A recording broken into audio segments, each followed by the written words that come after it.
Hello student. तो आज का वीडियो होने वाला है रेल टेस्ट को लेके, जो हमारा शनिवार में हुआ था 23 तारीख को। तो ये क्लास 8 का वीडियो है। क्लास 8 का जो वीडियो हुआ था, सामाजिक विज्ञान का जो एग्जाम हुआ है, उसका ये सॉल्यूशन वीडियो है। तो चलिए वीडियो स्टार्ट करते हैं। तो देखिए, हमारा जो पहला क्वेश्चन है,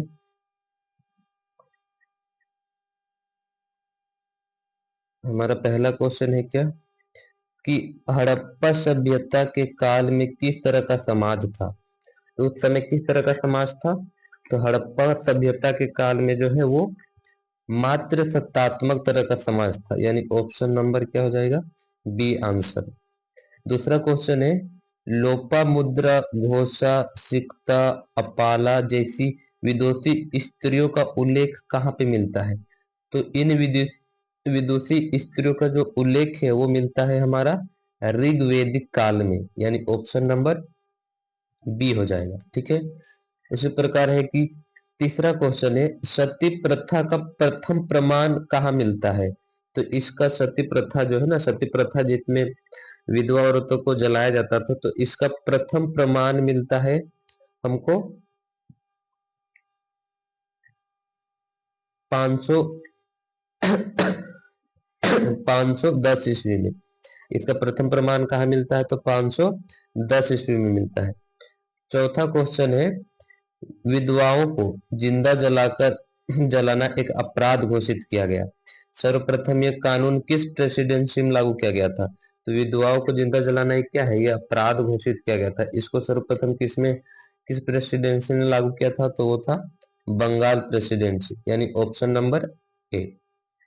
पांचवा क्वेश्चन है, सती प्रथा का उन्मूलन उन्मूलन किसने किया था, यानी उसका विरोध सबसे पहले कौन किए थे? तो इसका सर्वप्रथम विरोध किए थे राजा राम मोहन रॉय ने। ठीक है ना। इनका सबसे पहले विरोध कौन किया था?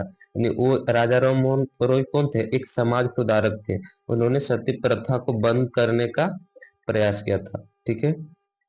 अगला जो छठा क्वेश्चन है हमारा है कि भारत सरकार द्वारा 2009 में निःशुल्क एवं अनिवार्य शिक्षा प्रदान करने का कानून बनाया गया। ठीक है। 2000 भारत सरकार 2009 में क्या कानून बनाती है कि बच्चों को फ्री में पढ़ाया जाएगा। ठीक है। तो ये किन किन बच्चों को पढ़ाया जाएगा? तो ये है ऑप्शन नंबर बी, यानी 6 साल से लेकर 14 साल के बच्चों के लिए था। ठीक है। यानी 6 साल से 14 साल के बच्चे जितने भी थे उनको निःशुल्क फ्री में शिक्षा दी जाएगी। ये कानून कब बनाया गया था? तो यह लागू कब हुआ था? तो ये 2009 में। अगला सातवां क्वेश्चन है हमारा कि सर्व शिक्षा अभियान जो है वो कब लागू किया गया था? तो यह लागू कब हुआ था? यह लागू हुआ था 2001 में, यानी ऑप्शन नंबर ए। आठवां क्वेश्चन है, स्वच्छ भारत अभियान कब लागू किया गया? तो यह कब लागू किया गया था? तो यह लागू किया गया था 2 अक्टूबर 2014 को लागू किया गया। स्वच्छ भारत अभियान कब लागू किया गया? 2 अक्टूबर 2014 को। मेरा नौ क्वेश्चन है कि एक गैलन लगभग कितने लीटर का होता है? तो एक गैलन लगभग कितने लीटर का होता है? 3 पॉइंट कुछ आता है, यानी 3.7 या 8 है। लगभग ये 4 लीटर का होता है। लगभग कितने लीटर का होता है? 4 लीटर का होता है। हमारा जो 10वां क्वेश्चन है, सुकन्या समृद्धि योजना कब लागू की गई थी? तो ये कब लागू की गई थी? 2014 ईस्वी में, यानी ऑप्शन नंबर सी। अब हम देखते हैं लघु उत्तरीय प्रश्न। ठीक है। तो सबसे पहले लघु उत्तरीय प्रश्न में हमारा क्वेश्चन है कि राजा राम मोहन रॉय कौन थे? तो राजा राम मोहन रॉय कौन थे? इसका आंसर होगा राजा राम मोहन रॉय एक समाज सुधारक थे। वो कौन थे? एक समाज सुधारक के रूप में विख्यात हुए, जिन्होंने सती प्रथा पर रोक लगाने में सराहनीय भूमिका निभाई। यानी राजा राम मोहन को कौन थे? वो एक समाज सुधारक थे और उन्होंने सती प्रथा पे क्या किया था? उसके रोक रोक लगाने में एक बहुत ही महत्वपूर्ण भूमिका निभाई थी। अगला क्वेश्चन है हमारा, विलियम बेंटिंग ने सती प्रथा के लिए क्या क्या प्रयास किया? तो वो एक अंग्रेज थे, है ना, ब्रिटिशर्स थे। वो क्या क्या प्रयास किए थे सती प्रथा को हटाने के लिए? तो विलियम बेंटिंग सती प्रथा के लिए 1829 में कानून बनाकर विधवाओं को जिंदा जलाने के अपराध जिंदा जलाने को क्या किया, अपराध घोषित किया और इससे संबंधित कानून बनाया जो बंगाल प्रेसिडेंसी में पारित किया गया। ठीक है, ये जो एक ब्रिटिशियन थे तो क्या कहते, जो भी विधवा होती है उसको जलाने को क्या माना, एक अपराध माना और एक कानून बनाया और उसको जो बंगाल प्रेसिडेंसी में पारित कर दिया कि अब किसी विधवा को जलाया नहीं जाए।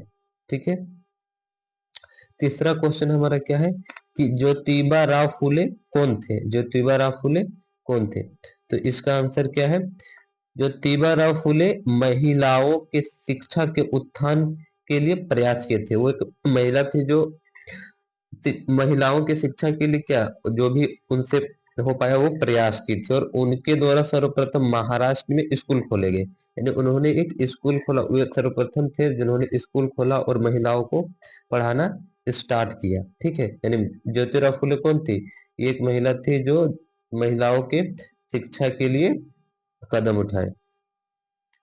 हमारा जो 14वां क्वेश्चन है, जन सुविधाएं क्या होती है, जन सुविधा हम किसको बोलेंगे, तो किसको बोलेंगे, तो देखिए देश